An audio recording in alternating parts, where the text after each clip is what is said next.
Vamos dar continuidade então à nossa leitura comentada do livro dos Proto-Austríacos a Menger, dessa vez a parte 3 do capítulo 8, que trata sobre Frédéric Bastiat.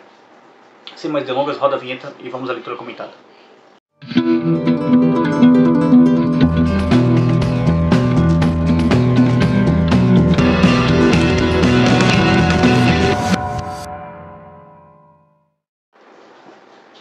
E aí pessoal, beleza?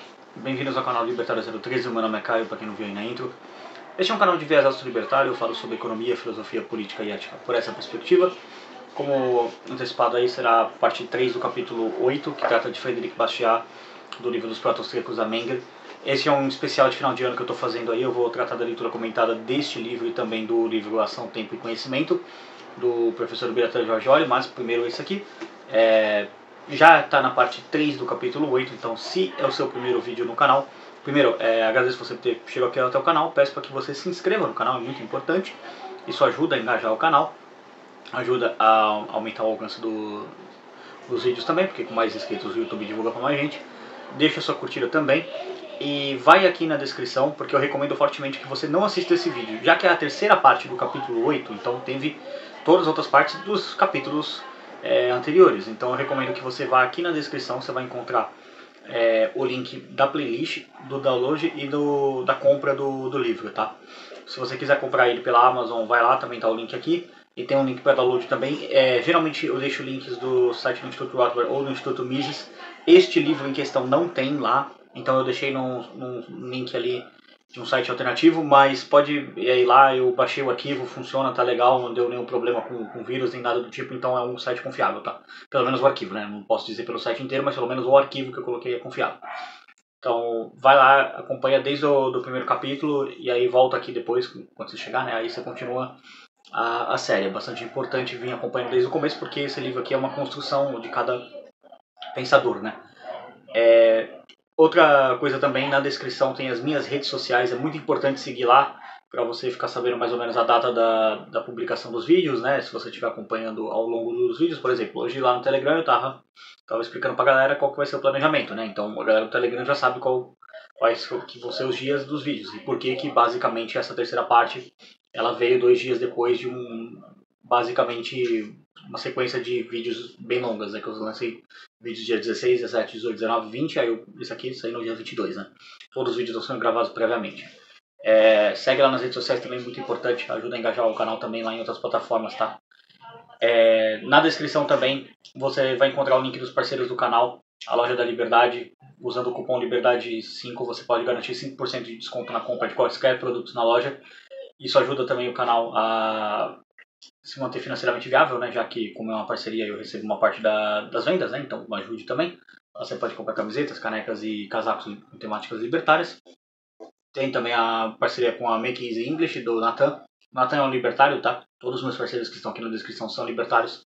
O Nathan é um professor de inglês, ele ensina você a falar inglês, então muito importante saber falar inglês. Algumas grandes obras da escola austríaca são em inglês, e muitos livros importantes estão em inglês, então se você não sabe falar inglês, 2024 aí tá chegando já, né? Então faltam 9 dias aí para acabar o ano, vamos começar 2024 aprendendo a falar inglês. Vai lá, manda um link uma mensagem lá pro Nathan, tá o WhatsApp dele aí, só fala, pô, vim pelo Libertário 03 aí, ele falou que tem uma condição especial, e tem mesmo.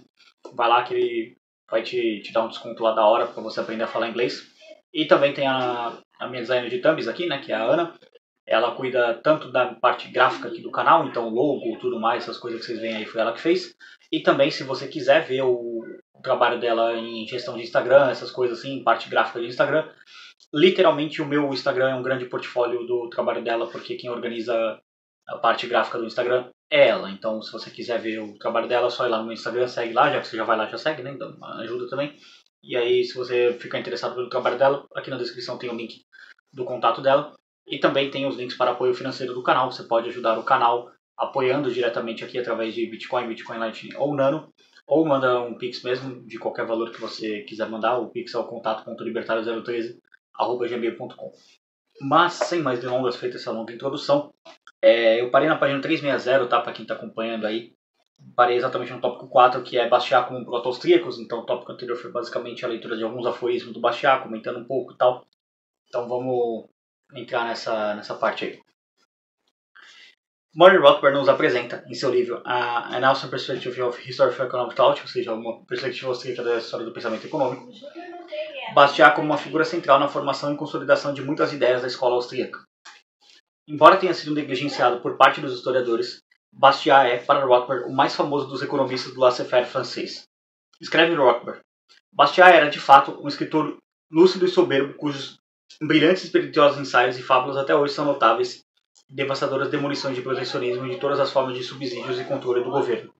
Em A Petição, levou ao ridículo os protecionistas. Em A Janela Quebrada, mostrou as falácias do keynesianismo 100 anos antes que esse surgisse, mostrando que quebrar janelas, além de não gerar empregos que iriam ser gerados e criar empregos que não iriam ser criados pelas ações de trocas voluntárias nos mercados, destrói os planos dos agentes econômicos e prejudica a economia. Em O que se vê e o que não se vê, demoliu com palavras simples a concepção de que os economistas devem preocupar-se apenas com curto prazo.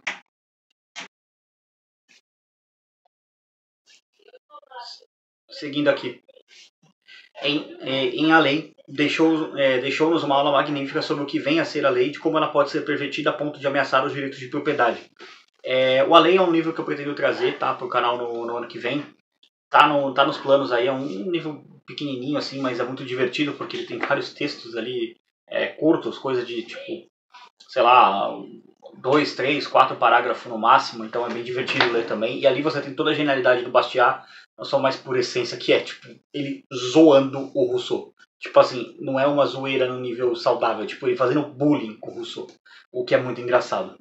Mas enfim, vamos seguir aqui. Bastiat insistiu em sua convicção de que a lei e o Estado, como vimos, devem ser estritamente limitados a defender a vida, a liberdade e a propriedade das pessoas contra a violência. Qualquer passo além desse papel destrói a liberdade individual e, consequentemente, a prosperidade. Entretanto, embora muitas vezes elogiado como sendo um divulgador talentoso, Bastiat tem sido sistematicamente alvo, até os dias atuais, de tentativas de ridicularização e de desmerecimento como teórico. Ao criticar a distinção smithiana clássica de trabalho produtivo em bens materiais e trabalho improdutivo na produção de serviços e materiais, deu uma importante contribuição para a teoria econômica sob a perspectiva austríaca, salientando que todos os bens, inclusive os materiais, são produtivos e são valorizados justamente porque produzem serviços imateriais. As trocas, ressaltou, consistem no comércio mutuamente benéfico desses serviços. Essa sua tese, juntamente com sua defesa intransigente da superioridade do laissez-faire sobre as visões intervencionistas, despertou a ira de alguns detratores do livre mercado, e uma dessas críticas mais contundentes e eticamente deploráveis que foram dirigidas foi de Karl Marx no pós-fácil, a segunda edição de Das Kapital, o Capital. Assim se expressou o filósofo que vivia à custa do capitalista Engels. Então vamos ver o que o pedaço de bosta, de cocô, de excremento que merece estar na lata de lixo da história do Karl Marx falou sobre o Bastiat. Nessas circunstâncias, seus portas-vozes, os defensores do laissez-faire, dividiram-se em dois grupos. Uns, astutos, ambiciosos e pragmáticos, juntaram-se sob a bandeira de Bastiat, o mais superficial e, por isso mesmo, o mais bem-sucedido representante da economia apologética vulgar. Outros, ciosos da dignidade catedrática de sua ciência, seguiram John Stuart Mill na tentativa de reconciliar o irreconciliável. Assim como na época clássica da economia burguesa, também na época de sua decadência os alemães permaneceram meros discípulos, repetidores e imitadores, mascotes modestos do grande atacado estrangeiro. Então, essa citação está no Capital, posso fazer o livro primeiro, coleção Os Economistas. E assim, chamar o Karl Marx de economista é como você chamar um defensor da Terra plana de físico. É um insulto à profissão de economista chamar esse esgoto de ser humano de economista. Então eu não vou me referir ao Karl Marx como economista porque ele não era um economista, ele era um sociopata. Mas vamos lá.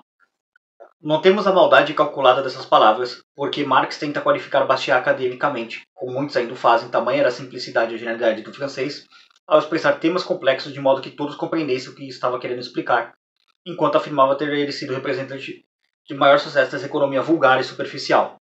Em outro trecho do primeiro volume do Capital, ele volta novamente sua artilharia enferrujada contra Bastiat. Aqui a citação anterior é da página 131, aqui é da página 195. Verdadeiramente engraçado é o Sr. Bastiat, que imagina que os antigos gregos e romanos teriam vivido apenas do roubo. Quando, porém, se vive muitos séculos do roubo, tem que haver constantemente algo para roubar, ou seja, o objeto do roubo tem que se reproduzir incessantemente. Parece, portanto, que também os gregos e romanos tinham um processo de produção Portanto, uma economia a qual formava a base material de seu mundo, tanto quanto a economia burguesa forma do mundo atual. Ou talvez Bastiat queira dizer que um sistema de produção que se baseia em trabalho escravo se apoia num sistema de roubo. Ele coloca-se então em terreno perigoso. Se um gigante do pensamento como Aristóteles, em sua apreciação do trabalho escravo, errou, por que deveria um economista nanico, em sua apreciação do trabalho assalariado, acertar? Vamos ver as palavras do professor aqui. Bastiat nanico, Bastiat superficial, Bastiat um defensor da economia apologética burguesa? Ora, Sr. Marx, estamos falando de um dos economistas mais brilhantes de todos os tempos, cujas teorias superficiais, burguesas e nanicas, academicamente, quando aplicadas ao mundo real, sempre, e o professor coloca uma exclamação aqui, sempre, produziram resultados infinitamente melhores em benefício das economias e sociedades do que o emaranhado pseudocientífico ideológico que infesta o Das Kapital, o capital da primeira à última linha. Não deixa de ser curiosa essa crítica, por si só reveladora da deformação da personalidade de Marx e da falta de base sólida de sua visão de mundo, travestida de cientificismo, que o filósofo Eric Voegelin muito bem detectou e assim desnudou em seu festejado livro Reflexões Autobiográficas. Voegelin é um dos caras, para quem assim não conhece, sabe aquele palhaço lá do Hans Kelsen, positivismo, toda aquela merda, aquele lixo de teoria jurídica? Então, o Voegelin, ele foi aluno do Hans Kelsen. E aí, o que ele fez com o Hans Kelsen? Eu não vou chamar aquilo de refutação, porque aquilo não foi uma refutação. Aquilo foi uma das maiores surras intelectuais que já se viu na história da humanidade. Então, o que o Voegelin fez com o Kelsen é um espancamento intelectual absurdo. Ele basicamente refutou cada pensamento do Kelsen que ele já teve na vida inteira. Então, se você quer ver uma boa crítica ao positivismo, leia as obras do Voegelin. Aliás, leiam o Voegelin. Voegelin é um pensador muito bom e eu sinto que poucas pessoas conhecem a obra dele. E eu vou deixar aqui na descrição como uma forma de uma introdução à obra do Voegelin um podcast do André C. Barreto. Na verdade são 3 podcasts, não são um só. Que é basicamente pegando as partes do pensamento de Voegelin e explicando ele. E fica o meu elogio ao professor André C. Barreto pela genialidade com que ele expõe o pensamento de Voegelin, que é bastante complexo. É um alemão, você sabe, né? É meio prolixo, esses satanases aí adoram escrever de maneira difícil. O Voegelin é um pouquinho menos, tá? Não estou dizendo que ele seja fácil de ler, é um autor um pouquinho complexo, porque ele escreve sobre coisas complexas, mas leiam Voegelin. Fica a minha dica aí, e vou deixar os podcasts aí como uma introdução à obra de Voegelin. Mas vamos lá, voltando aqui, inclusive se eu não me engano, é que faz tempo que eu ouvi, mas acho que um dos podcasts fala sobre justamente esse livro. Eu sei que um fala sobre o conceito de religião política do Voegelin, que por sinal é fantástico. Um é sobre o positivismo, um é sobre religião política. Agora, o Reflexões Autobiográficas eu não lembro se é abordado, mas talvez seja, eu posso estar errado, mas enfim, está aqui na descrição. Mas o trabalho dele sobre religiões políticas é fantástico. Leiam essa obra porque é muito boa. Mas vamos lá, palavras do Voegelin aqui. No caso marxista, a falsidade das premissas é mais evidente. Quando Marx escreve sobre Hegel, a distorção é tão grave que seus editores honestos não podem evitar aperceber-se do fato e expressá-la cautelosamente. Essa distorção aqui é basicamente o Karl Marx, ele pega a dialética hegeliana, inverte ela ao contrário e tenta escrever as bostas dele em cima disso.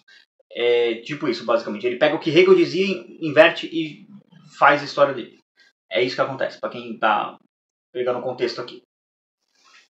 Os editores de Escritos da Juventude de Karl Marx, editado em 1955 por Kroner, especialmente Siegfried Landshut, dizem o seguinte sobre o estudo feito por Marx da filosofia do direito de Hegel.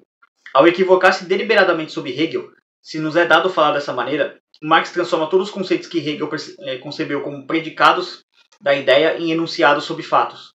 Com este meu jeito selvagem de homem que não gosta de matar pessoas para divertir a intelectualidade, afirmo categoricamente que Marx era um charlatão intelectual deliberado, grifo meu. Com isso, pretendia sustentar uma ideologia que lhe permitisse apoiar a violência contra seres humanos, afetando a indignação moral. Perfeito isso aqui.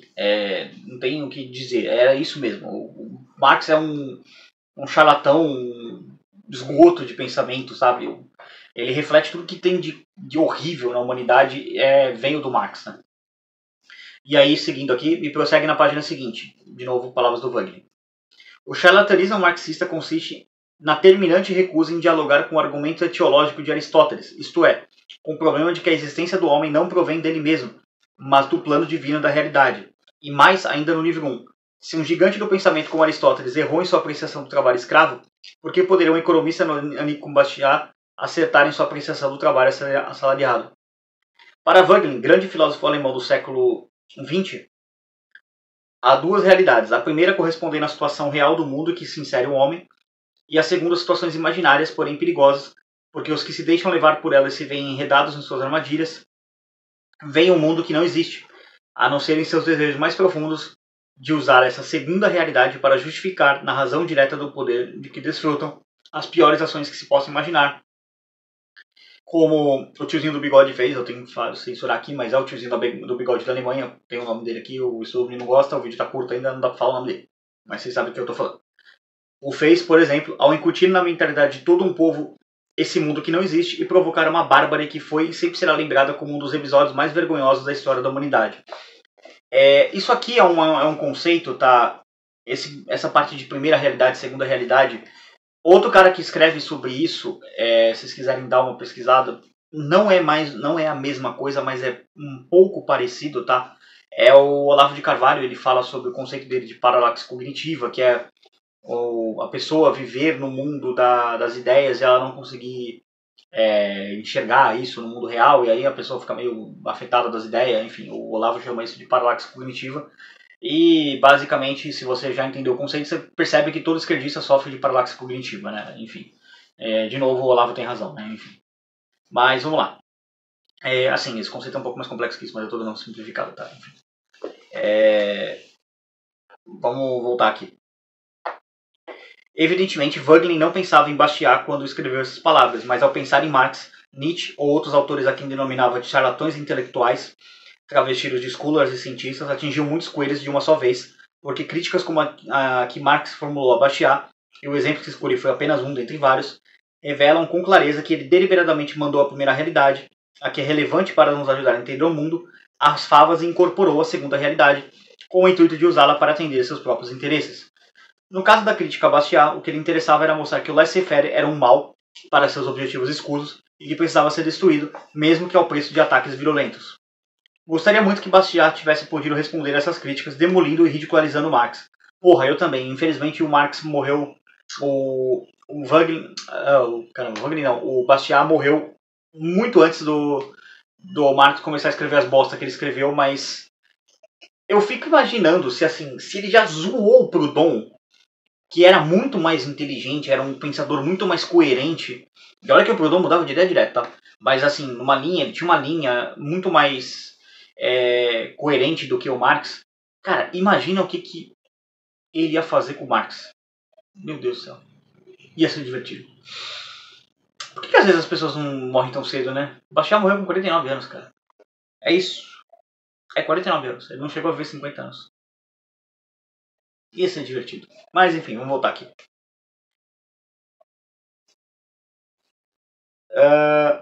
O que para ele teria sido tão fácil quanto abrir e fechar os olhos, com seu estilo inconfundível, direto e irônico, mas infelizmente quando Marx publicou o primeiro volume do Capital, em 1867, o extraordinário pensador já havia falecido. Então, 17 anos, cara. Você pode pensar assim, ele morreu com 49 anos. Mais 17 daria 66 anos. Tá, pra época que ele viveu ele já estaria bem velho. Mas, cara, o Molinari, spoiler do próximo capítulo, ele viveu 93 anos. Então, quase 94 na verdade. Pô, Bastiat, você foi muito cedo, né, cara? Você podia ter ido, sei lá, com... Ele podia ter ido, com 72 anos, pra ele ter 5 anos pra poder bater no Marx. Tipo, sai a bosta do Capital, ele pega 5 anos ali, um ano e meio, lê aquela merda e refuta. Cara, seria divertido. Mas, né, sei lá, chame do que quiser, Deus quis levar ele mais cedo, simplesmente o sujeito não teve como viver, né, ele morreu de pneumonia, então, muito triste. Mas, vamos lá. Vamos seguir aqui. Mas deixemos essa digressão sobre o que disse Marx e voltemos a um homem que, intelectual e moralmente, lhe foi infinitamente superior e cujas ideias o tempo se encarregou de revelar como sendo verdadeiras e aplicáveis à primeira realidade, em contraposição às falácias da segunda realidade, desordenadas e mal intencionadas de Marx e de seus adoradores pagãos. Eu adoro como o professor Ubiratan Jorge Olho espinafra o Marx aqui, chamando eles de pagãos, adoradores. É muito divertido. Eu não sei, professor, se você está vendo isso, Eu tô marcando ele na rede social aí, né? Espero que ele acompanhe isso aqui, né? Um dia, enfim. Mas, professor, você tá vendo isso? Obrigado. Divertido ver. Como eu consigo imaginar o professor escrevendo isso e ele completamente puto da cara com Marx e ele, tipo... Mas ainda assim, é uma coisa que tá aqui até na contracapa do livro, né?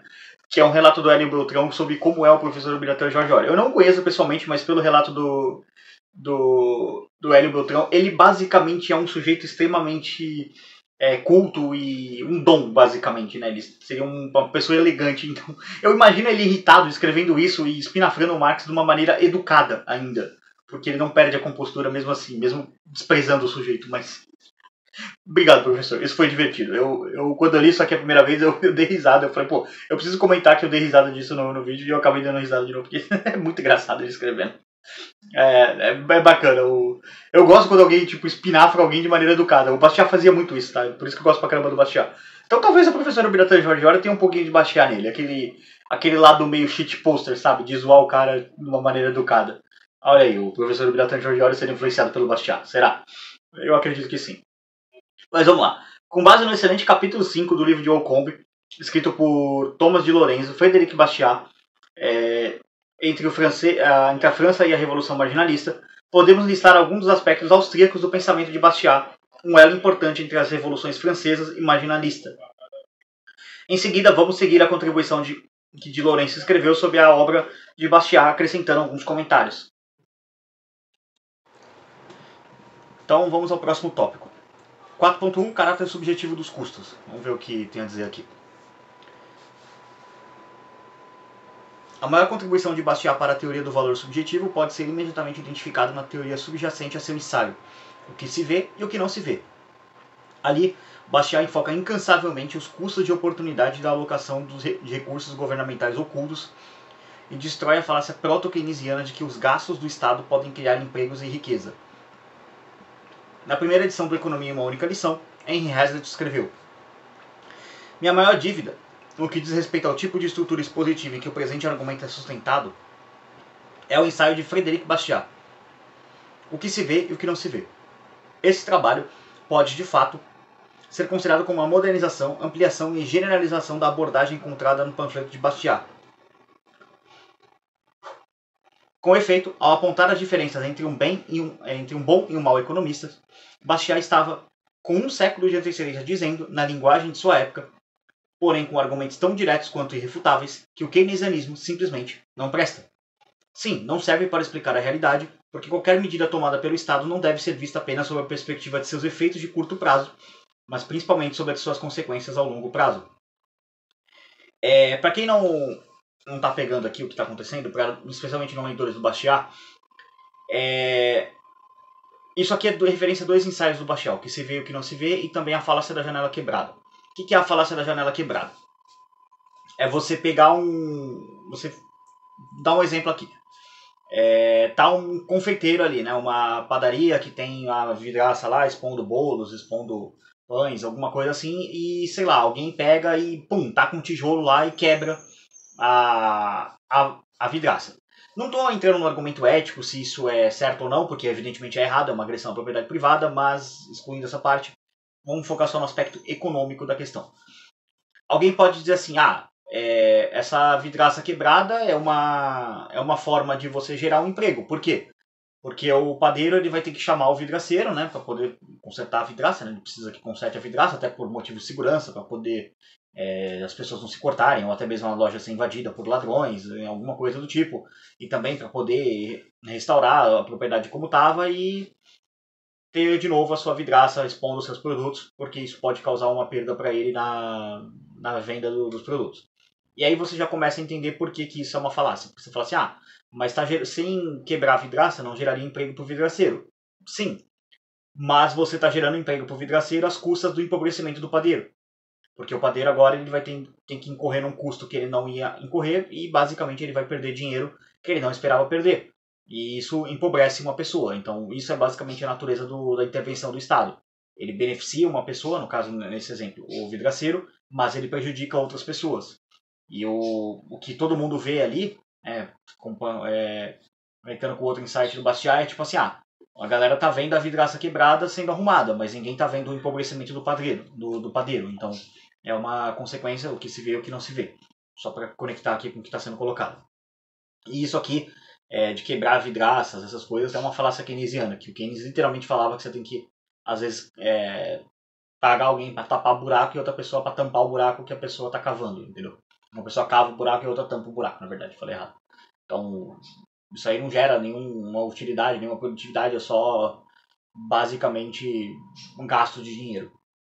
Mas vamos lá. Em outras palavras, e para lembrar e antecipar o grande erro de uma das frases mais famosas de Keynes, Bastiat intuiu que, embora no longo prazo todos estaremos mortos, não podemos ser egoístas ao ponto de deixarmos de lembrar que nossos filhos, netos e descendentes estarão vivos e que, portanto, temos o dever moral de pensar no bem-estar deles. O resultado dessa ênfase no curto prazo, uma das características mais escancaradamente marcantes da prática das receitas de Keynes e seus discípulos, que vem infestando os governos em todo o mundo desde os anos 30 do século XX, as heranças dessa crença que o Estado pode multiplicar pães ou, como disse Keynes com grande pretensão quando se referiu ao efeito multiplicador, transformar pedras em pães, tem sido inflação, desemprego e dívidas públicas insustentáveis que todos os pagadores de tributos são forçados a pagar. Os mortos da geração do Sr. Keynes deixaram um legado de dívidas que crescem em proporção geométrica para seus descendentes. Por isso, o keynesianismo, o intervencionismo, em escala mais radical, o marxismo, são doutrinas imorais. Eu diria, até acrescentando aqui o argumento do professor, que na verdade elas não são imorais, elas são criminosas mesmo. Elas deveriam ser tratadas, os seus defensores deveriam ser tratados como, no absoluto mínimo, criminosos, e talvez o melhor lugar para eles não seja uma cadeia comum, e sim tipo uma cadeia nível Arkham Asylum, sabe? Onde você prende gente psicopata. Pra quem conhece as histórias do Batman, vai entender, inclusive eu tô jogando o jogo do Batman aqui do Arkham Asylum agora há pouco, então esse exemplo tá na minha cabeça.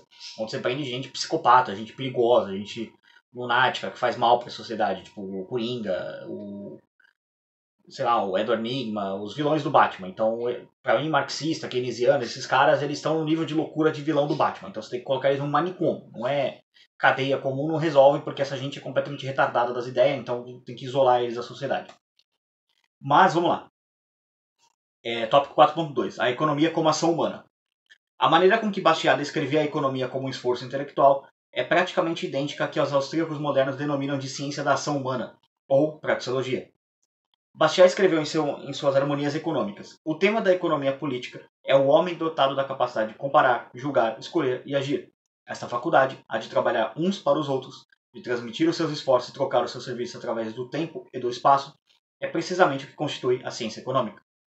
Portanto, como acontece com os austríacos contemporâneos, Bastiat via a economia como a teoria das trocas, onde os desejos dos participantes do mercado não podem ser pesados ou medidos. As trocas são necessárias para determinar o valor.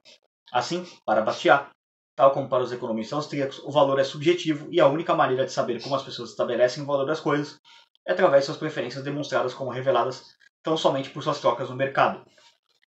Isso aqui é importante de entender porque entra na parte da subjetividade de valor, é uma coisa bastante complexa, tá, de ser entendida, e muito marxista não entende, porque para ele é só valor de trabalho, enfim, tem essas burrice deles. Mas assim, para você entender como que um bem é demandado, ele precisa ser trocado no mercado para você ter uma noção do valor dele. Porque no absoluto mínimo você consegue entender a utilidade dele.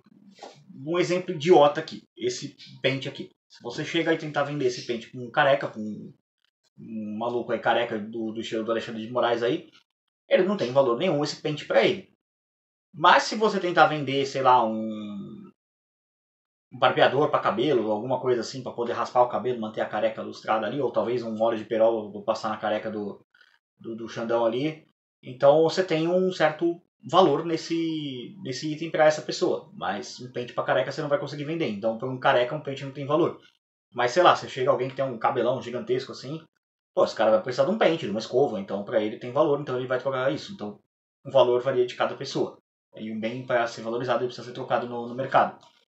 Ah, mas alguém tem um bem lá que ele está guardando que ele não troca nunca. Ele também tem o seu valor, mas significa que a pessoa está segurando ele porque ela espera que ele valha mais no futuro, ou de repente é só simplesmente um bem que a pessoa tem um valor sentimental, um apego. De repente, sei lá, pode ser esse livro aqui, de repente a pessoa recebeu um exemplo aqui, de repente isso aqui foi meu avô que me deu, meu avô falecido, então eu não vou vender esse livro nunca, porque tem um apego sentimental ou por qualquer outro motivo. As pessoas podem ter querer não trocar bens também por algum outro motivo que não faça muito sentido na sua cabeça, mas na cabeça dela faz, porque, de novo, o valor é subjetivo. Mas vamos lá. Menger, Mises, Hayek, Rothbard e tantos outros austríacos desenvolveram a teoria subjetivista de Bastiat mais plenamente um século mais tarde, em suas críticas a teorias econômicas do welfare state, que pegaram como pragas no século XX. O subjetivismo, não custa lembrar, é um dos elementos de propagação, ao lado dos conceitos de utilidade marginal e de ordem espontâneas, do núcleo básico ou tríade básica da escola austríaca, que são ação, tempo e conhecimento. Por isso que eu estou falando disso aqui, porque depois vai entrar a leitura comentada do Ação, Tempo e Conhecimento, então vai ser um complemento a esse livro. Por isso que essa parte aqui, basicamente a leitura dos Platos austríacos, é como se fosse a parte 1 dessa série. Né? A parte 2 vai ser a leitura do Ação, Tempo e Conhecimento, que eu vou começar a fazer a leitura, tá? Já está tudo planejado, dia 2 de janeiro. Então assim que virar o ano já entra, então esse vídeo está saindo no dia 22, então vocês já esperam que nesses 9 dias aí eu vou matar o resto dos capítulos, então vai ser um pouquinho rushado. Mas vamos lá. Naquela obra eu procurei enfatizar, e aí o professor está referindo ao Ação, Tempo e Conhecimento, procurei enfatizar que o subjetivismo da escola austríaca não se limita à teoria subjetiva do valor ou à percepção de que as teorias que lidam com o campo humano seriam pessoais e, portanto, não sujeitas a testes, mas sim que se referem a uma pressuposição básica, a de que o conteúdo da mente humana e, portanto, os processos de tomada de decisão que caracterizam nossas escolhas ou ações não são determinados rigidamente por eventos externos. Assim, o subjetivismo enfatiza a criatividade e a autonomia das escolhas individuais e, por conta disso, subordina seu individualismo metodológico à concepção de que os resultados de mercado podem ser explicados em termos dos atos da escolha individual. Para os austríacos, a teoria econômica deve considerar prioritariamente um emaranhado de fatores que explicam as escolhas e não se limitar a simples interações entre variáveis objetivas. O subjetivismo, então, analisa a ação humana levando em conta que essa ação se dá sempre em condições de incerteza genuína, não mensurável, e, também, que ela necessariamente acontece ao longo do tempo dinâmico. Quando o agente escolhe um curso de ação, os resultados de sua escolha vão depender dos cursos de ações executadas e a serem potencialmente executadas por outros indivíduos. Prevalecendo a autonomia nas decisões individuais, isso quer dizer que o futuro não pode ser conhecido nem aprendido. Assim escrevi meu modesto livro e Alço Spratt, Bastiat em sua fabulosa obra. Então, o que isso quer dizer aqui, essa parte que o professor explica tudo mais? Eu vou dar um exemplo também muito simples aqui. Digamos que eu queira jogar videogame. Para isso eu disponho dos meios para tal. Tenho uma televisão, tenho o meu videogame, tenho o meu controle, e eu vou tentar ligar ele, mas não tem energia elétrica. Ah, mas por que não tem energia elétrica? Digamos que está com uma falta de energia no bairro. Então eu não consigo dispor, mesmo tendo os bens para dispor, eu não consigo dispor por causa usá-los do que eu quero fazer, né? Por causa de que tem uma outra pessoa, depende de uma outra pessoa que não está fazendo a parte dela, então, ou alguma falha na rede, enfim. E aí eu não consigo usar os bens da forma que eu quero. Então, como o professor coloca aqui, quando a gente escolhe um curso de ação, os resultados de sua escolha vão depender do custo de ação executados a serem potencialmente executados por outros indivíduos. Então, nesse meu exemplo, para eu conseguir executar a ação jogar videogame, eu dependo que outros indivíduos, no caso os eletricistas que estão fazendo os reparos na rede, concluam a sua ação para que eu consiga atingir o meu objetivo. Assim é basicamente qualquer coisa. Vamos voltar lá para o exemplo famoso que eu sempre dou do padeiro. Imagina que você chega na padaria e você quer comprar pão e o padeiro fala, hoje não tem pão, beleza? E aí você não consegue comprar pão, porque para você comprar pão você depende da ação do outro indivíduo, no caso o padeiro, que é produzir pão. Então, se não tem pão na padaria, você não consegue comprar pão. Por quê? Porque aquele indivíduo não fez a ação que você esperava que ele fizesse, que é produzir o pão para que você possa lá comprar. Pode parecer uma coisa meio besta, meio boba, assim, de pensar, pô, mas isso é óbvio, mas isso é basicamente a economia. A economia, às vezes, ela é uma coisa meio óbvia de pegar, né? Pelo menos pela abordagem austríaca, não é tão complexa assim, no sentido de que os insights assim, são básicos, mas a consequência deles são mais complexas. Então, espero que tenha ficado claro. Mas vamos lá, tópico 4.3, teoria do capital. A contribuição de Bastiat à teoria austríaca do capital pode ser identificada em sua percepção magistral de que a acumulação de capital resulta em enriquecimento dos trabalhadores, pelo aumento da produtividade marginal do trabalho e que, consequentemente, aumenta a sua remuneração. A acumulação de capital, escreveu ele, também resulta na produção de bens de consumo mais baratos e de melhor qualidade, o que contribui para aumentar os salários reais. Ele explicou ainda que com juros sobre o capital diminui à medida que ele se torna mais abundante. O que isso quer dizer? os juros, né, no caso, ele é o preço do crédito. Ele é o preço da moeda. Então, na prática, se você tem um juros alto, significa que ou tem uma demanda muito grande por crédito, e ela não está sendo suprida, por isso que o juros está alto, ou simplesmente você tem pouco capital disponível por algum motivo, seja, sei lá, por entraves governamentais ou qualquer tipo, ou simplesmente aquela sociedade não é muito de poupar, pode ser qualquer motivo. Tá? O que acontece quando você tem mais estoque de capital, ou seja, você tem uma sociedade que poupa mais dinheiro? Você tem uma baixa da taxa de juros, ou seja, a taxa de juros vai diminuir. Isso atrai investimento, porque as pessoas, empreendedores, por exemplo, que precisam de dinheiro para poder abrir o seu negócio, o tal do capital inicial, né? Eles conseguem pegar dinheiro mais barato, pegar dinheiro emprestado mais barato. Isso, por exemplo, para fazer cadeias de produção mais alongadas, por exemplo, sei lá, eu vou pegar dinheiro emprestado para produzir carros, por exemplo, que é uma coisa bem mais complexa, não é tão simples. Demanda um certo tempo para vender os carros, produz até mesmo a produção dos carros, tudo mais, contratar maquinário, pessoal, enfim. O capitalista que investe nisso, né, no caso, ele vai ter uma longa espera para poder ter o retorno sobre o seu investimento. Então, se os juros for menor, isso significa que o risco dele também é menor, porque ele está pegando juros numa taxa mais baixa e não tem o perigo de disparar e ele tem que pagar um juros mais alto do que ele esperava. Então, isso também, consequentemente, com mais juros mais baixos e mais dinheiro disponível, aumenta a produtividade da mão de obra. Por quê? Porque você passa a contratar mais gente e você tem também, não só isso, mas investimento para fazer em tecnologia, que melhora a produtividade da mão de obra. Isso acaba elevando os salários. Então, é toda uma benesse positiva de partindo desse fato, entendeu? Mas vamos lá, seguindo aqui. Assim, os interesses dos capitalistas e dos trabalhadores são de fato harmoniosos, e as intervenções do Estado nos mercados de capitais empobrecem os trabalhadores, bem como os capitalistas. Bastiat também explicou por que em um mercado livre ninguém pode acumular capital a menos que utilize de uma forma que beneficie os outros, ou seja, os consumidores. Na realidade, escreveu Bastiat, o capital é sempre usado para satisfazer os desejos de pessoas que não o possuem. Em nítido contraste com a maioria de seus antecessores, Bastiat acreditava que é necessário ver a economia do ponto de vista do consumidor. Todos os fenômenos econômicos devem ser julgados pelas vantagens e desvantagens que eles trazem para o consumidor. Mises repetiu esse ponto em Ação Humana, quando observou que, embora possa parecer que os capitalistas que controlam a alocação de capital por suas decisões do dia a dia, os consumidores é que são os capitães do navio econômico, porque são as suas preferências que as empresas bem-sucedidas servem, pois, se não o fizerem, correm grandes riscos de perderem o mercado e irem à bancarrota. O que isso quer dizer? Uma empresa ela precisa gozar de uma boa reputação e produzir bens para os seus consumidores. Você tem, por exemplo, recentemente uma polêmica que teve com a BIS e o Felipe Neto, que basicamente fez a empresa patrocinar o Felipe Neto como se fosse uma coisa de diversidade, de respeito pela opinião dos outros. E assim, o garoto propaganda foi escolhido como o Felipe Neto, que é basicamente um idiota que vive de propagar ódio e discordância e pregar cancelamento com outras pessoas. Qual foi o resultado disso? A Bis, né, a empresa que faz o chocolate, a empresa que faz o chocolate, que eu não sei agora qual é, mas enfim, o chocolate Bis passou a ser basicamente boicotado e a empresa teve uma grande queda na sua receita e também no seu valor de mercado, porque na prática quem manda são os consumidores. Se consumidores decidem organizar um boicote contra uma empresa por qualquer motivo que seja, a empresa vai ter que agir para poder restaurar a reputação dela naquele mercado, porque senão ela não vai conseguir vender os produtos e, como colocado aqui, vai à bancarrota, ou seja, vai à falência.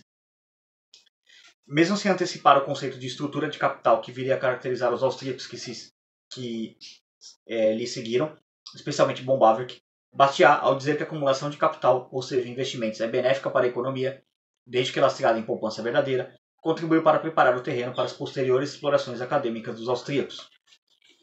Então, isso aqui é importante porque é uma base, assim, de novo, a gente está lidando com proto-austríacos, a gente não está lidando com austríacos. Então, o von Bawerk foi desenvolver isso mais à frente, mas é aquilo.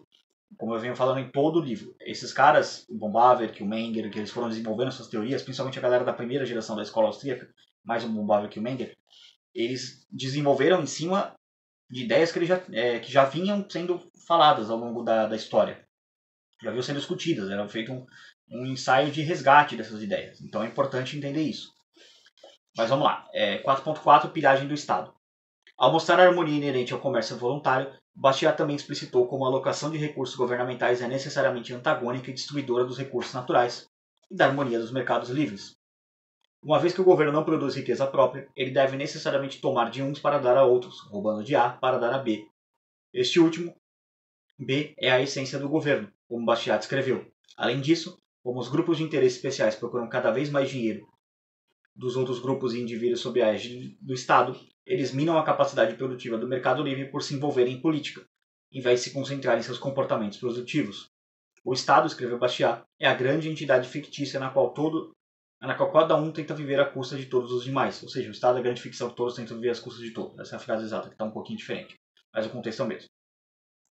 Este fato verdadeiro em si nada mais é do que a essência de governmental plunder, piragem governamental, presente no trabalho dos austríacos e anarcocapitalistas modernos. Então, isso aqui é basicamente o Bastiat já sendo profundamente libertário ali atrás, apontando que o governo basicamente é uma máquina de roubar as pessoas. Né? Ele cometia o erro lá de defender um pouquinho de governo, mas enfim, de novo, contexto histórico, era a época.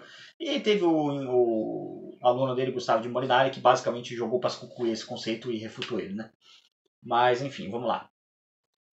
Tópico 4.5, direitos naturais e liberdade de troca. O 4.4 é bem curtinho, é só basicamente meia página mostrando aqui para vocês. Aqui dá para ver melhor. Enfim, é só isso aqui. Perdão. 4.5, direitos naturais e liberdades de trocas. Nota de Lorenzo que Bastiat também pode ser visto como um elo entre os teóricos dos direitos naturais do século XVII e XVIII e alguns membros da moderna escola austríaca, principalmente Murray Rothbard, que baseou sua defesa do livre mercado sobre os direitos naturais, ao invés de fixar-se apenas em argumentos utilitaristas. Para Bastiat, o coletivismo em todas suas formas era tanto moralmente repreensível, porque se baseia em roubo legalizado, como um impedimento para a harmonização natural dos interesses humanos, que é facilitada pelo livre mercado e pelo Instituto da Propriedade Privada. Ele não só acreditava que o coletivismo se constitui em pilhagem legal, acreditava e enfatizava também que a propriedade privada é essencial para preencher o atributo inerente ao homem como um ser livre que, por natureza, age em seu próprio interesse para satisfazer suas necessidades subjetivas.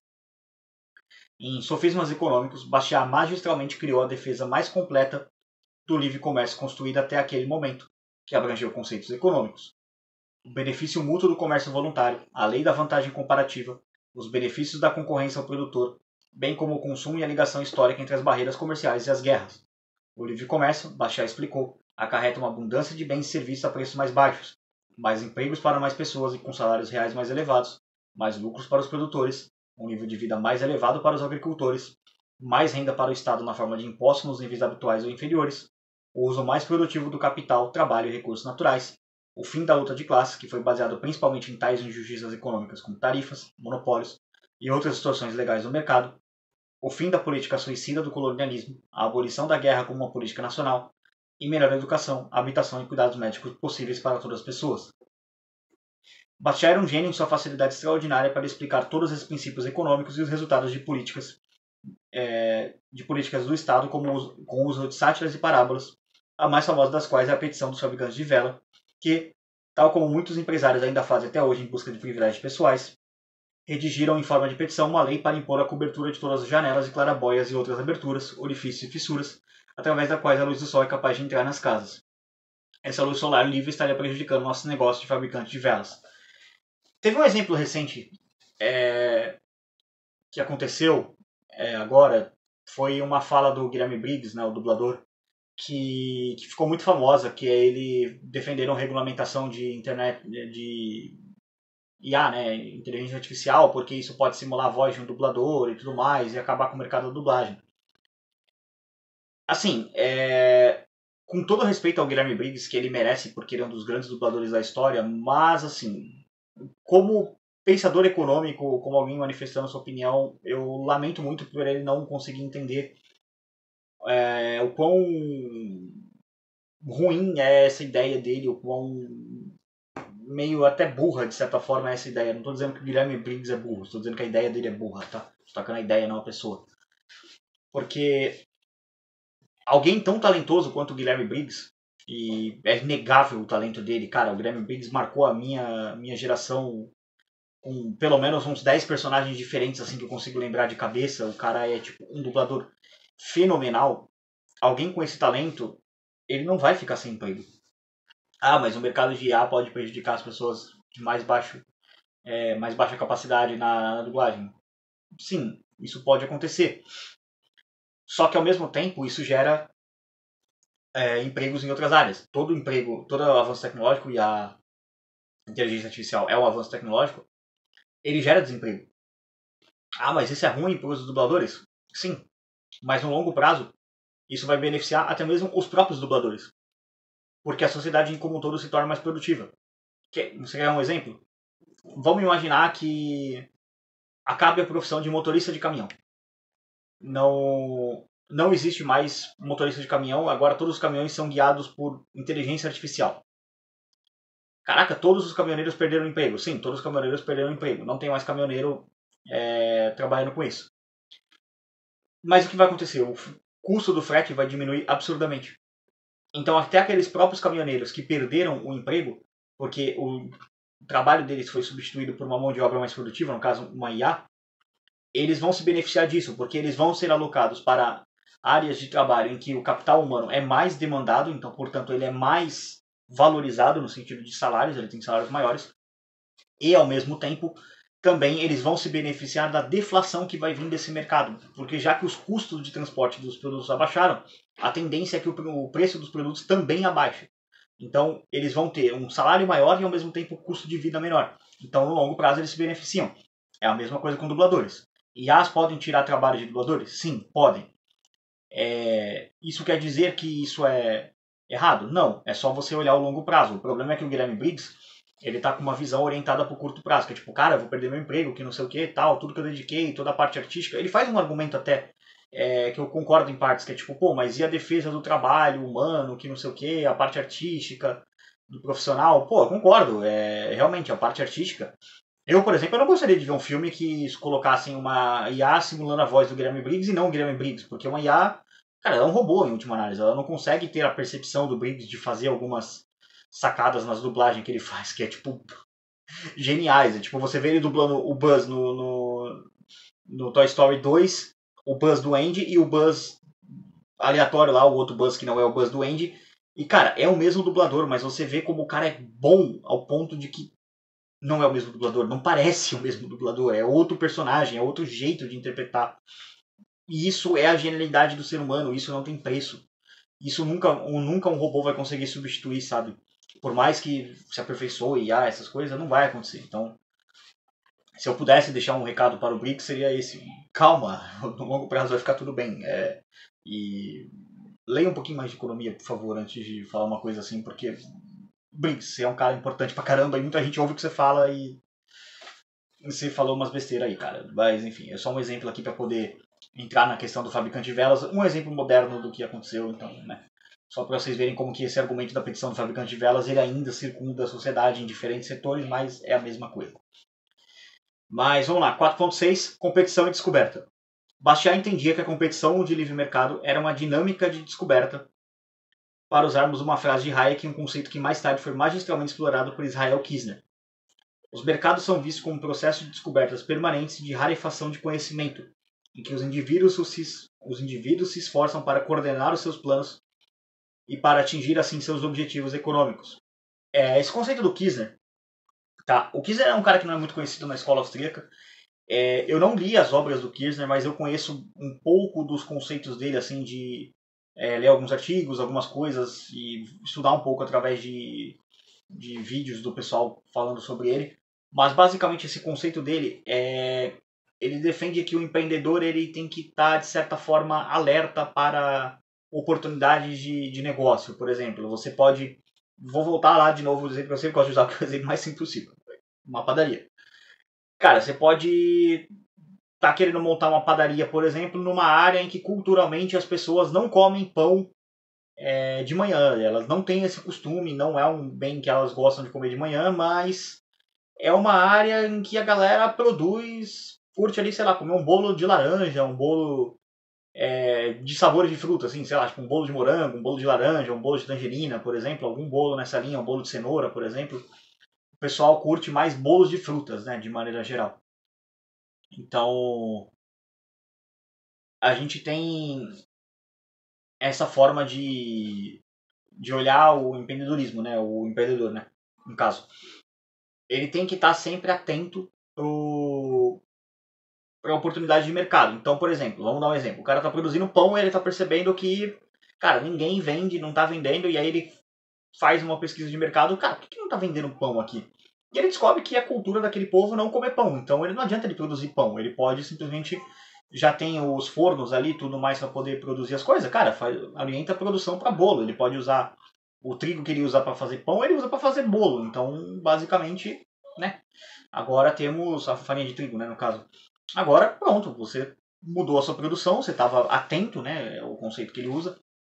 O empreendedor precisa estar atento à oportunidade de mercado e ele consegue aferir grandes lucros através disso porque ele é um bom empreendedor e estava atento a essa mudança. Ele poderia continuar insistindo no erro? Sim, poderia. Ele seria um mau empreendedor, provavelmente iria à falência, né? Mas é um conceito que o Kisner coloca que é bastante importante de entender. Bons empreendedores eles estão sempre alertas a novas oportunidades de mercado, sabe? Então é uma forma de você saber distinguir um bom empreendedor de um mau empreendedor. Mas vamos seguir aqui. Todas as formas de intervenção do Estado interrompem e distorcem esse processo, porque quando uma lei ou regulamento é baixado, as pessoas não precisam mais discutir, comparar, planejar com antecedência, uma vez que a lei faz tudo isso para elas. E a inteligência se torna um adereço inútil para o povo. As pessoas deixam de ser homens, perdem sua personalidade, sua liberdade, sua inventividade e sua propriedade. Então, é isso que o Kirchner coloca, é basicamente assim, se as pessoas puderem basicamente defender a sua ter essa liberdade, né? Se não tiver, não adianta nada, porque você pode, vou voltar lá para o exemplo que eu dei, sei lá, ter essa cultura dessas pessoas de que gostam de comer pão, o objetivo dela, gostam de comer bolo, na verdade, não pão, né? Para retomar o exemplo. E aí o governo, sei lá, por algum motivo ele baixa uma lei que é obrigatório as pessoas comerem pão.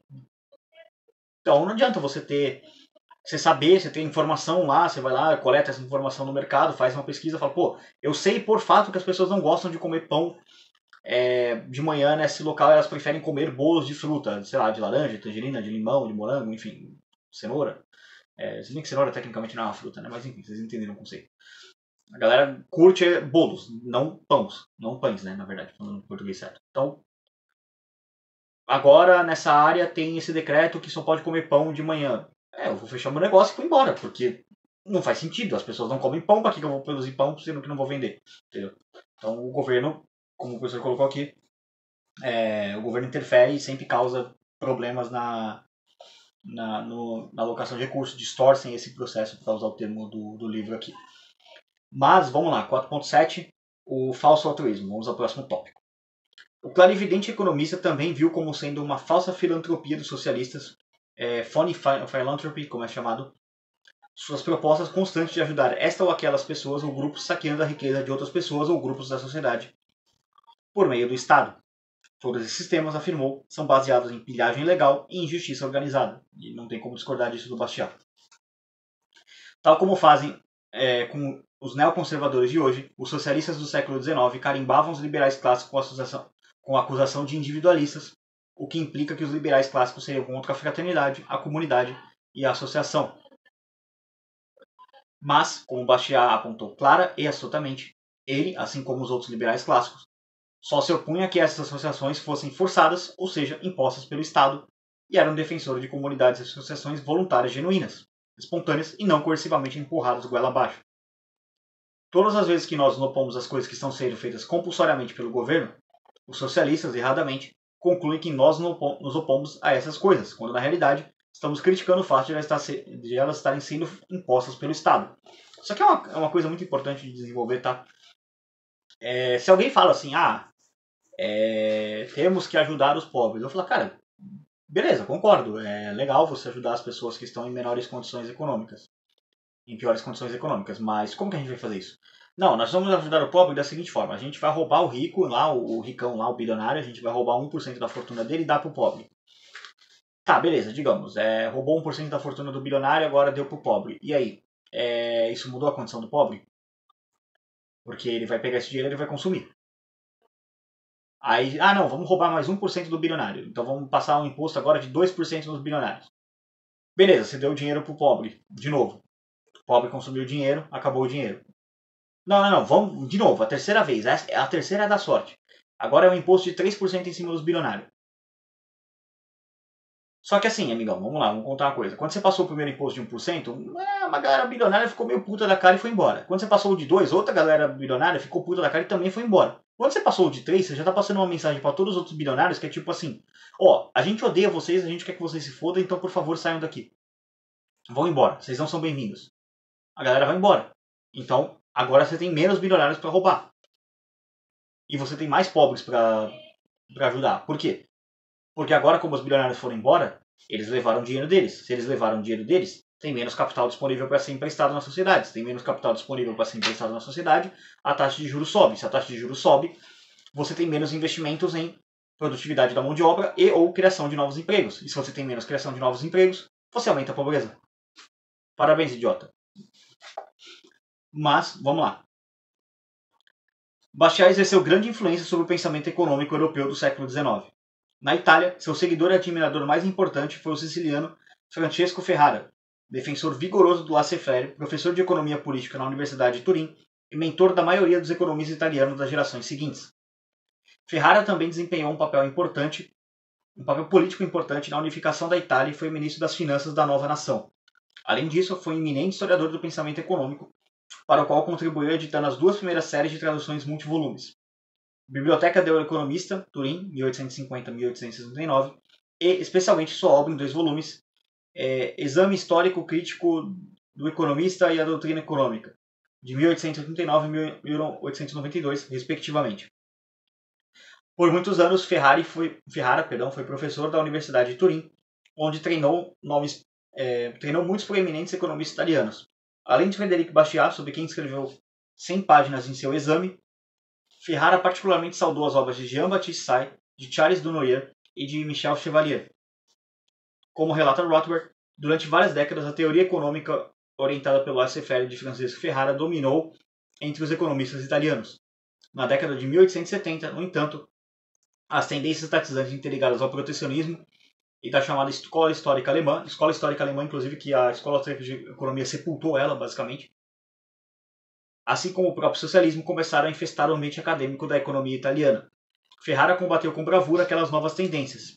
A separação formal ocorreu em 1834, quando os estatistas mais jovens, centrados em Pádua, formaram a Associação para o Desenvolvimento de Estudos Econômicos, que passou a publicar logo depois uma revista que em breve se tornou o Giornale degli Economisti, ou seja, Jornal do Economista.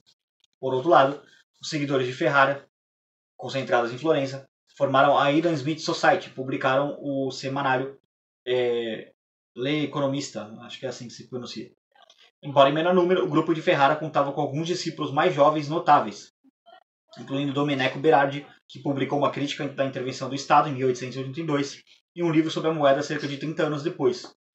A. Bertolini, que escreveu uma crítica do socialismo em 1889, Fontanelli, que escreveu uma crítica aos sindicatos e greves, e, em particular, Túlio Martello de Bolonha, conhecido como o último dos ferraristas. Embora lutando contra uma ação da retaguarda contra todas as adversidades, Ferrara e os economistas de sua escola ainda conseguiram tempo suficiente para influenciar um novo exército de marginalistas liberais, liderado por Maffeo Pantaleone. O grupo assumiu o controle da revista econômica, o Giornale degli Economisti, em 1890 e permaneceu como grupo dominante entre os economistas italianos nos anos que se seguiram. E é muito louco quando você para pensar nisso, que isso aqui é 1890, 1900, ali, tipo, virada do século XIX para o século XX.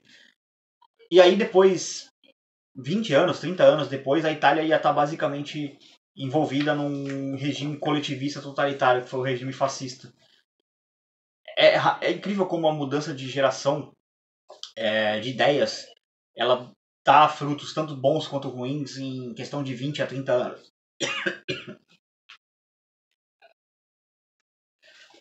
Perdão, dei uma engasgada aqui, precisei pausar o vídeo aqui para me desengasgar. Mas como eu estava dizendo, entre 20 a 30 anos, tanto para o bem quanto para o mal, você pode ver a influência negativa de uma geração. No caso, as ideias estatizantes tomaram o controle da Itália e isso resultou no fascismo, né? Mas vamos lá. Vamos seguir aqui. A Suécia foi outro país fortemente influenciado por Bastiat. que lá se tornou a maior autoridade em economia política. Um jovem sueco, Johan August Gripenstedt, acho que é assim que se pronuncia, chama ele só de Johan, tá? Se aparecer aqui de novo. Encontrou-se com Bastiat em uma viagem à França e foi profundamente influenciado pelo resto de sua vida pelo economista francês. Johan, aparece o sobrenome dele aqui, não, ele se chama Johan, que Johan é mais fácil. Tornou-se o maior dos liberais econômicos na Suécia entre 1860 e 1870, bem como o político mais influente do país escandinavo. Em 1870, Johan, praticamente sozinho, tinha conseguido eliminar todas as proibições de importação e exportação na Suécia, abolindo todos os direitos de exportação, reduzido as tarefas sobre produtos industrializados e institucionalizado o livre comércio de produtos agrícolas. Pouco tempo depois da morte de Johan, seus seguidores e discípulos formaram a Economic Society de Estocolmo, em 1867, dedicado ao estudo dos princípios de Bastiat e Johan. Alguns dos membros principais da sociedade foram Johan Walter Arneberg, outro cara, diretor do Banco da Suécia, que alertou para os perigos do socialismo decorrente das demandas dos empresários por subsídios do governo. J.K. Hamilton, professor de economia na Universidade de Lund, tão dedicado a Frederic Bastiat que escolheu o nome de Bastiat para o seu filho, em 1865. A.O. Wallenberg, fundador da Stockholm Roskilde Bank, e Johan Henrik Palme, um banqueiro proeminente dedicado ao livre comércio. Parece que Johan é um nome comum na Suécia, pelo visto. Tem 3 Johan aqui nesse parágrafo. Além desses, houve outros 2 líderes políticos proeminentes da Economic Society. Um foi Axel Gustafsson Benit, 1817-1904, diretor-geral de alfândega e braço direito do Johan, nosso primeiro Johan lá, lutador incansável e feliz do livre comércio do laissez-faire durante sua longa vida. E o outro foi o presidente da Economic Society, Carl Friedrich Warne, comerciante de Gotemburgo, que se tornou ministro das Finanças e chefe da junta comercial. Warne demitiu-se desse último posto porque se recusou a assinar uma lei que obrigava a proteger a madeira verde nas florestas, medida que ele denunciou como invasão flagrante aos direitos de propriedade privada. Ainda segundo Rothbard, assim como aconteceu com os defensores do laissez-faire na Inglaterra e na França, os libertários suecos se mostraram divididos sobre o que fazer com o sistema bancário. O banqueiro central Johan Arneberg e o economista Hans Forssell argumentaram que o Banco Central da Suécia era um meio de abolir todas as notas dos bancos privados que eles consideravam inflacionárias e perniciosas. Por outro lado, A.O. Wallenberg, também banqueiro, defendeu com vigor o free banking. Porém, em meados da década de 1880, tanto na Suécia como no resto da Europa, o estatismo começou a experimentar um retorno bem-sucedido e, gradualmente, a tornar-se o pensamento dominante. Protecionistas começaram a se infiltrar na Economic Society em meados da década de 1880 e a Suécia adotou o sistema de proteção tarifária em 1828. Em 1893, o símbolo do triunfo protecionista veio com a nomeação de um protecionista para a presidência da Economic Society, até então um núcleo central do livre comércio.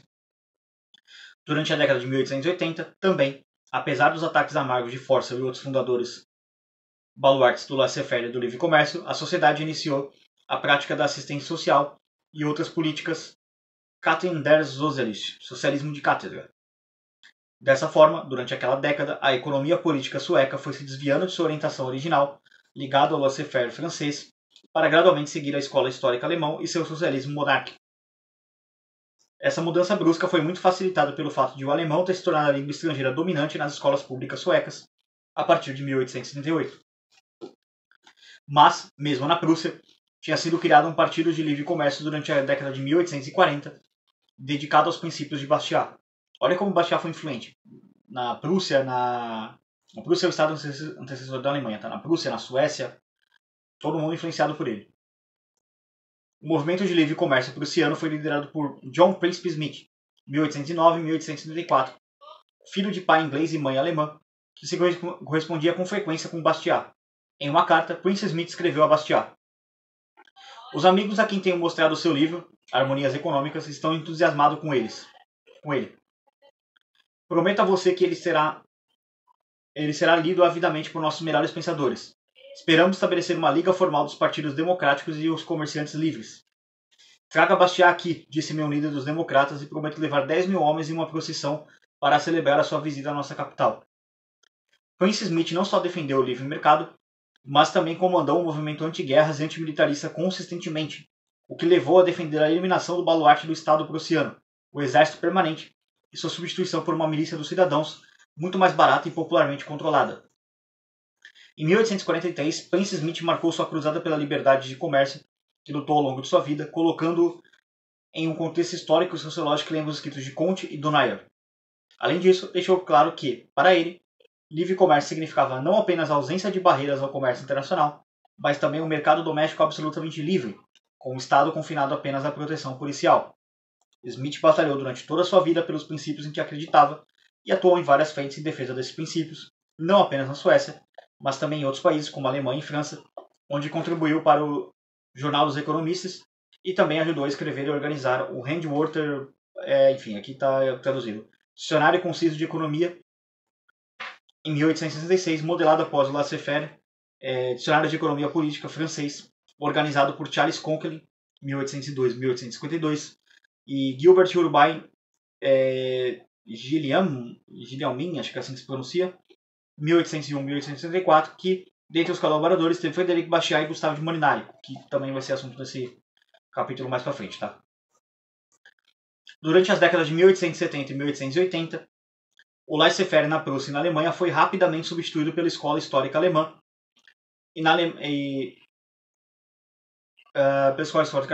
o estatismo e o socialismo de cátedra. Essa mudança radical foi grandemente favorecida pela vitória política de Bismarck. Bismarck é o cara que o Hitler se inspirava, tá?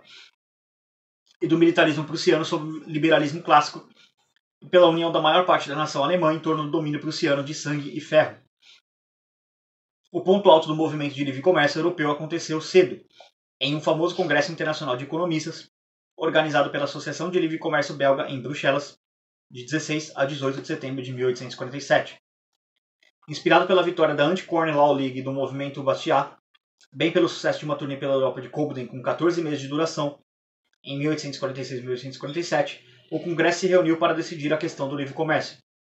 Presidido pelo belga de Belquery, contou com 170 delegados de 12 países, incluindo publicitários, produtores, agricultores, comerciantes e políticos, bem como economistas. Como Bastiat não pôde comparecer, Belquery, em seu discurso de abertura, saudou Bastiat como um apóstolo zeloso das nossas doutrinas. De novo, olha o tamanho do Bastiat, olha o tamanho da revolução que esse cara causou na Europa na época. Olha a onda de liberdade que varreu diversos países para poder defender livre comércio, defender direito natural e tudo mais. Como eu disse no começo do capítulo, lá na parte 1, né? O Bastiat, ele era um shitposter? Sim. Ele zoava as pessoas? Sim. Mas a gente não tá lidando com um cara que era só isso. Reduzir o Bastiat só a um cara meio que um palhaço assim que zoava os outros é simplificar demais o Bastiat. Estamos falando de um gênio. Bastiat era um cara que ele era muito, muito bom, muito acima da média em se comunicar com as pessoas e, ao mesmo tempo, ainda por cima, influenciou diversas pessoas em diversos países a se levantarem contra o autoritarismo do Estado. Mas vamos lá.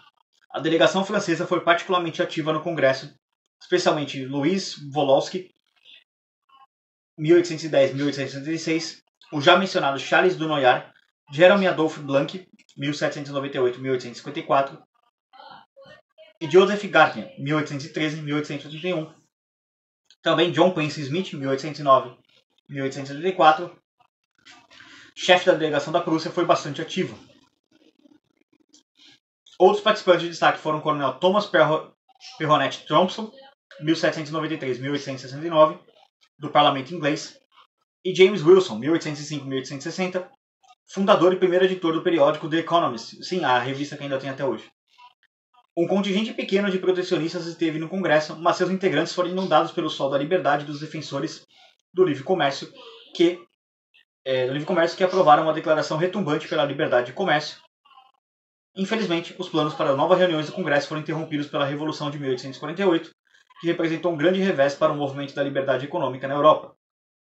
Depois de um breve período da década de 1860, o movimento laissez-faire foi paulatinamente dando lugar, nas décadas de 1870 e 1880, tragicamente a uma Europa de protecionismo, militarismo, estados de bem-estar, cartéis compulsórios e guerra entre blocos de poder internacionais. Tirando a parte de guerra, ainda tem quase que 100%, né? Tirando a parte de guerra, ainda esse é o cenário da Europa hoje, tá? A teoria econômica nacionalista e estatista, uma recrudescência industrial do mercantilismo comercial, começava a dominar a Europa. E hoje domina até hoje, infelizmente. Mas vamos caminhar aqui para as conclusões do capítulo. Tópico 5, conclusões.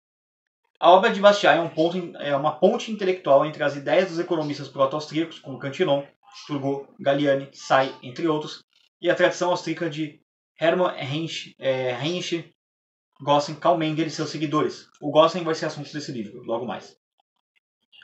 Bastiat foi sem dúvida um modelo de estudo para os austríacos, que acreditavam que a educação econômica geral, especialmente o tipo de educação econômica que critica e abala os inúmeros mitos e superstições criados pelo Estado e seus apologistas intelectuais, é uma função essencial e um dever dos economistas.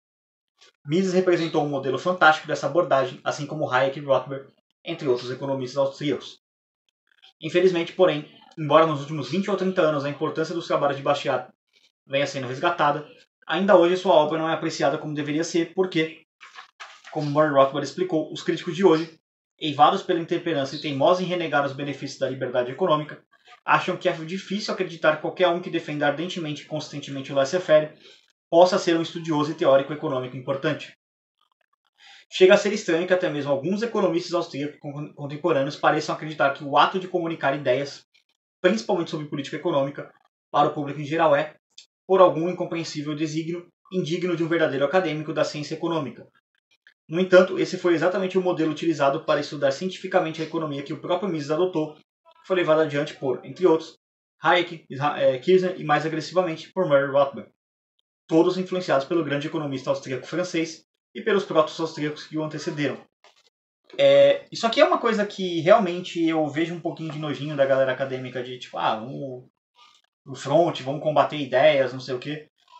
Eu não sou um acadêmico, tá? Eu não sou formado em economia, eu não sou formado em nada exceto em química, então tipo, é meio bizarro que um técnico em química foi virar um divulgador de ideias libertárias no YouTube, mas a vida tem dessas.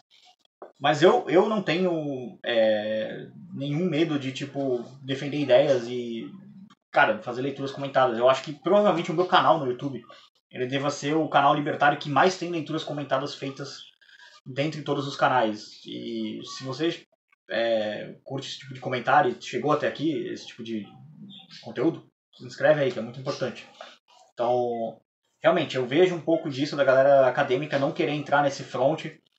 E é importante, a gente tem que combater sim a esquerda dentro da academia. E até fora da academia, como eu estou fazendo, divulgando ideias, é importante também. Mas para mim não é uma coisa conflitante. Não, ou vai para academia ou não faz nada. Não, para mim tem que fazer as duas coisas ao mesmo tempo. É atacar o inimigo de múltiplos frontes, de modo que ele não consiga organizar uma defesa consistente. Mas vamos lá. O nanico a que se referiu Marx com desdém foi, na verdade, um gigante cujos ensinamentos geraram para a humanidade benefícios infinitamente maiores que a coleção de construções forçadas, interpretações equivocadas e o charlatanismo intelectual do autor de O Capital. Luta de classes, diria Marx, ao que responderia Bastiat. Harmonias. Estado opressor? Não. A lei. Interesse coletivo? Ora, deixe de bobagem, Sr. Cal. Interesses individuais é que importam. Legislação e controles. Isso é perverter a lei. Utopia? Não. Realidade. Frederic Bastiat foi, escrevo sem qualquer receio de estar cometendo um erro ou exagerando, um dos maiores economistas de todos os tempos. Qualquer de suas frases para explicar o mundo... Eita, peraí, passei demais aqui. O mundo real vale mais do que milhares dos sistemas de equações em que os economistas de narizes empinados escondem seu desconhecimento. Não por culpa própria, mas porque foram treinados assim, da economia real. E o que dizer aqui dessa conclusão magistral do professor Biratan Jorge Olha, a não ser aplaudir e concordar com cada palavra. Como eu disse, o Bastiat ele era um cara que fazia shitposting, zoava os caras, escrevia de um jeito tipo que hoje a gente caracterizaria como shitposting. Sim, mas isso não diminui o tamanho da genialidade dele, o quão grande como economista que ele foi, o quão importante ele foi. E a gente não está lidando com um cara pequeno, a gente está lidando com um dos maiores economistas de todos os tempos. Talvez, assim, da galera francesa ali, ele seja, sim, um dos maiores mesmo. Talvez o maior deles. É que a briga com o Say também, o Say é gigante. Mas qualquer um dos dois que você escolher pra mim, tá muito bem escolhido. Mas muito absurdo termos esse cara assim. Então, espero que vocês tenham entendido a obra de Frederic Bastiat. Diz aí nos comentários o que você acha do Bastiat. Você concorda com ele estar aqui nesse livro, realmente um proto-austríaco? Você tem alguma lembrança boa de ler Bastiat? Eu tenho assim, quando eu li o A Lei, eu gargalhava de dar risada aqui. É muito engraçado o livro, sério, vocês não têm noção. O livro que eu leio é divertidíssimo, assim. Eu lembro de eu ler ele na época que eu tava na faculdade. E aí eu ia pra biblioteca, né? Pegava o celular ali e ficava lendo o livro em PDF e, tipo, cascando o bico de rir, porque não tem como. O Bastiat escreve de um jeito muito divertido naquele livro. Então, eu acho que isso é o grande mérito do Bastiat, sabe? É conseguir comunicar ideias complexas que são, às vezes, até meio chatas, enfadonhas, por muita gente que torna elas chatas e enfadonhas de uma maneira extremamente divertida e extremamente interessante de você ouvir alguém comentar sobre ou você ler mesmo. Então, esse é o grande mérito do Bastiat. A única coisa lamentável da vida do Bastiat foi que ela foi curta, porque de resto, como tem uma parte do livro aqui que eu até citei que espero que as pessoas, que ele até cita, né? Espero que as pessoas se lembrem de mim. Bom, tô eu aqui, né? Acho que 173 anos depois que ele morreu, alguma coisa assim, comentando sobre o Bastiat e batendo palma pro grande homem que ele foi. Então, não tem muito o que comentar. O Bastiat foi um gigante. Acho que o professor foi muito bom aqui no capítulo em comentar sobre e explicar o tamanho do cara que a gente estava lidando. E aí o próximo capítulo vai ser o capítulo 9, que a gente vai falar sobre Jaime Luciano Antônio Balmes e Urpia. É um cara também que viveu pouco tempo, tá? Ele viveu 38 anos. E aí depois vem o Gossen, que é outro cara também que viveu muito pouco. Ele viveu entre 1810 e 1858, viveu 48 anos, né? Então eles foram conterrâneos. E são dois caras que eles chegaram na teoria da utilidade marginal decrescente antes do Mengele, então vamos discutir sobre eles aí nos próximos capítulos. Vão sair respectivamente no dia 24 e 25, então serão os capítulos de Natal aí pra vocês. Meu presente de Natal aí pra vocês, espero que vocês gostem. Mas é isso aí, pessoal. Vou encerrar o capítulo do Bastiat aqui. Agradeço a todo mundo que assistiu essa terceira e última parte. Ficou bem longa, mas enfim, é o Bastiat. Não tem como falar pouco do Bastiat. Peço novamente que vocês se inscrevam no canal se você chegou até aqui. Se você está curtindo a série, deixa o seu feedback nos comentários aí ou comenta qualquer coisa, só para ajudar a engajar o canal. Se você estiver vendo isso no futuro ou em qualquer momento, se inscreva, muito importante. Ajude o canal a aumentar o número de inscritos, ajude com curtida e também ajude financeiramente o canal. Esse tipo de trabalho é bastante desgastante, tem que fazer roteiro, tem que fazer leitura, enfim, é muito trampo. Estou aqui gravando há 55 minutos, então mande uma grana aí, se for possível, através do Pix, contato.libertario013@gmail.com ou diretamente por criptomoedas também, se você assim preferir. Tem os meios na descrição. Comprem dos parceiros do canal também, isso ajuda o canal igualmente. Agradeço a todo mundo que assistiu. Por esse vídeo é isso.